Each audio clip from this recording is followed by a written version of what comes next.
अस्सलाम वालेकुम दोस्तों। चूँकि आजकल सर्दियों का मौसम है और बुखार के चर्चे बहुत ज़्यादा हैं और हर बंदे को बुखार या नज़ला ज़ुकाम वगैरह का मसला या इशू हो रहा है। तो आज हम जो वीडियो बना रहे हैं, जो जिस टॉपिक पे हम बात करते हैं उसे कहते हैं फ़ीवर।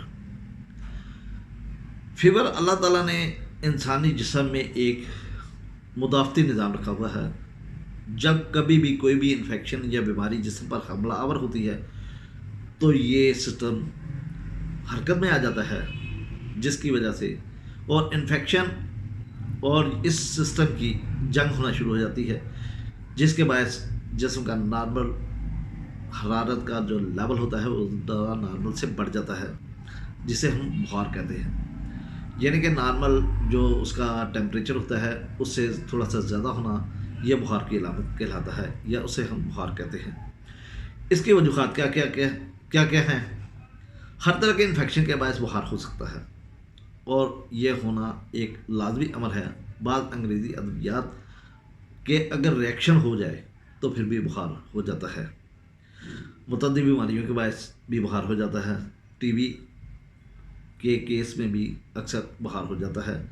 कैंसर में भी बाज़ औक़ात बुखार हो जाता है, या किसी छुपी हुई इन्फेक्शन के बायस इस कैफियत को हम अकल्ट इन्फेक्शन कहते हैं, क्योंकि अकल्ट का मतलब होता है छुपा हुआ होना, यानी कि छुपी हुई इन्फेक्शन जिसका वैसे पता ना चले लेकिन वो इंसानी जिस्म में फीवर वाली कैफियत पैदा कर देती है, यानी कि उसका टेम्परेचर थोड़ा सा हाई कर देती है।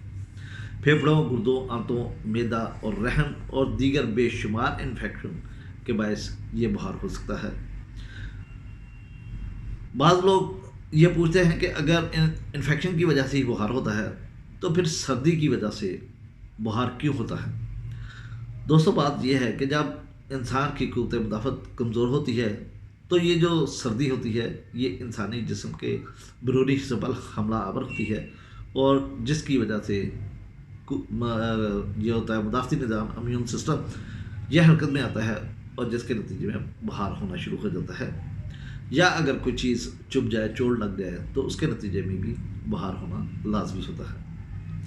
बुखार की अलामात क्या क्या हैं, तो उसकी सिम्टम क्या है? बुखार की वजूहात की बिना पर अलामात ज़ाहिर होती हैं। अगर गुर्दे की इन्फेक्शन की वजह से बुखार हो तो इसके साथ पेशाब की अलामत भी आपको ज़रूर मिलेंगी। पेशाब में दर्द होगा, जलन होगी, बदबू होगी, पस आएगी।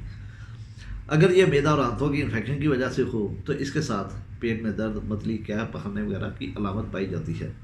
फेफड़ों के बना की वजह से अगर बुखार हो तो इसके साथ खांसी, बलगम और सीने का दर्द वगैरह ये अलामत ज़ाहिर होती हैं।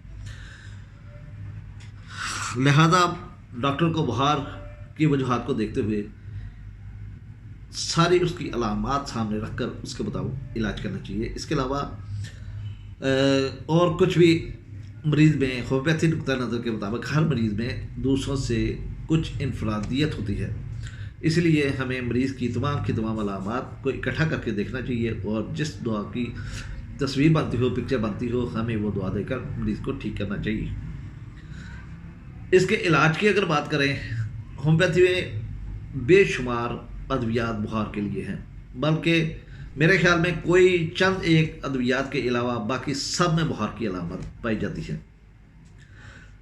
इसमें सबसे पहली दुआ जो कि इब्तदाई तौर पर बुखार में बहुत अच्छा काम करती है, जिसे हम एकोनाइट कहते हैं। जैसे कि आप जानते हैं कि एकोनाइट में घबराहट होती है, बेचैनी होती है और बुखार यकदम शदीद सूरत अख्तियार कर जाता है, और ये आमतौर पर खुश्क सर्दी की वजह से होता है या किसी भी इन्फेक्शन की वजह से। ये नहीं, बुखार का आनंद फानंद आना ये जाहिर करता है कि ये एकोनाइट का मरीज़ है। इसके साथ अगर बेचैनी और तशवीश हो तो एकोनाइट कंफर्म दुआ होती है।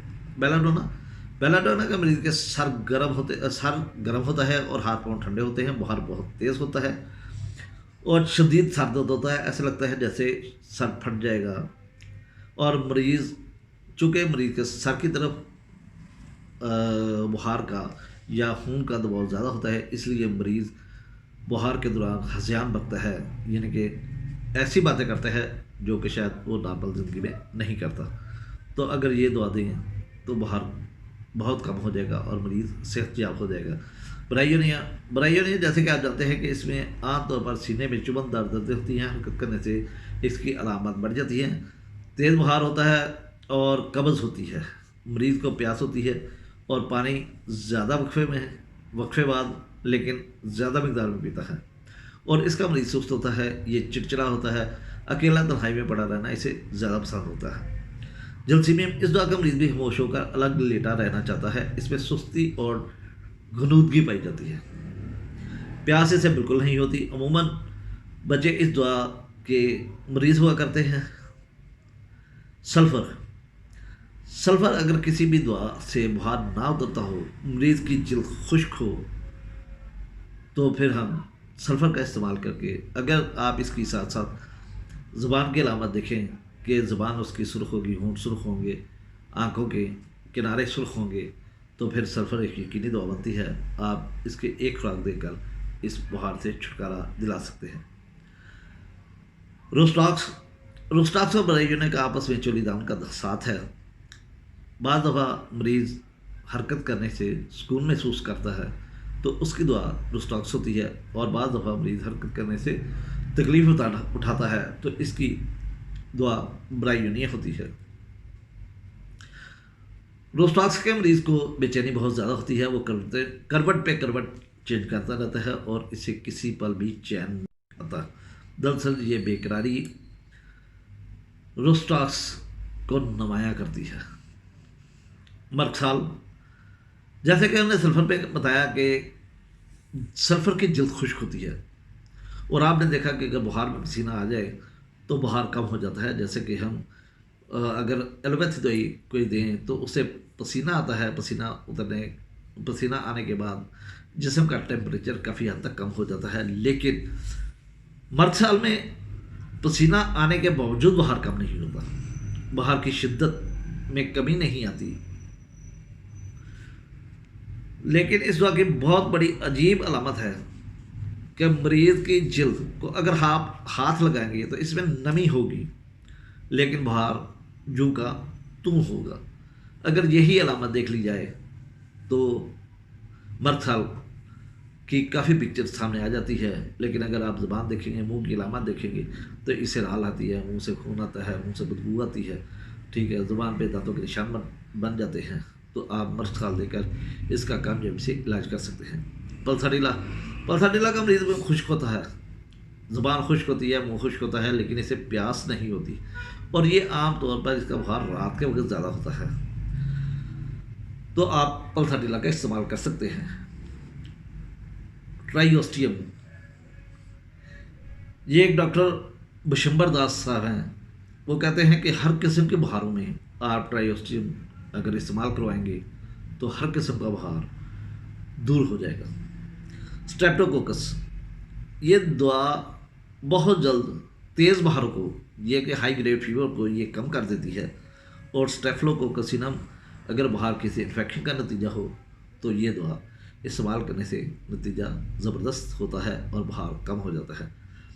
آرسینک البم میں پیاس ہوتی ہے، گھبراہٹ ہوتی ہے، بے چینی ہوتی ہے، تیز بخار ہوتا ہے اور سردی لگتی ہے، اور اس دعا کے علاوہ اور کوئی دعا اس سے فائدہ نہیں کرے گی اگر یہ علامات پائی جائیں۔ اس کے بعد پائروجینم ہے۔ پائروجینم میں خون میں زہریلا پن آ جاتا ہے، یعنی کہ کوئی زبردست قسم کی انفیکشن ہو، آپ کو کوئی جسم میں پھوڑا وغیرہ ہو، زخم ہو، یا زخم ہونے کے بعد جو انفیکشن ہوتی ہے، یا جو حاملہ عورتوں کو یعنی کہ ڈلیوری کے بعد جو بخار ہوتا ہے، اس کے لیے پائروجینم ایک زبردست دعا ہے۔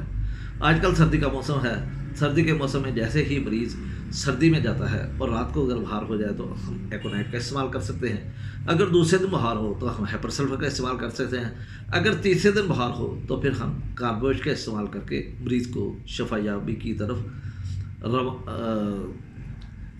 گامزن کر سکتے ہیں، یعنی کہ مریض کو ان ادویات سے اگر صرف یہ چیزیں دیکھی جائیں تو مریض کو ٹھیک کر سکتے ہیں۔ اسی کے ساتھ میں اجازت چاہتا ہوں، انشاءاللہ اگلے لیکچر کے ساتھ پھر ملاقات ہوگی، تب تک کے لیے اللہ حافظ، اللہ نگہبان۔